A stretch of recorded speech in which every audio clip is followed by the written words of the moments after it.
Weet jy wat? As jy my nie ken nie, ek is Melzijn en ek is 'n digitale bemarker. Weet jy dat die gratis apps wat jy op jou foon het, vir jou kan geld genereer?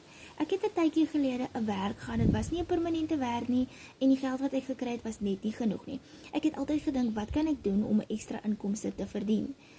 En nooit sou ek kon dink dat die gratis apps, of die apps wat ek op my foon het, eintlik tot my voordeel, dat ek dit tot my voordeel kan gebruik nie.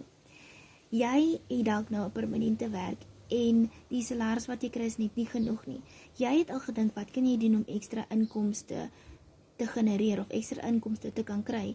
En gewoonlik as jy dringend ekstra inkomste nodig het, dink jy altyd aan 'n lening. En gewoonlik met 'n lening moet jy oor 'n lang tydperk terugbetaal.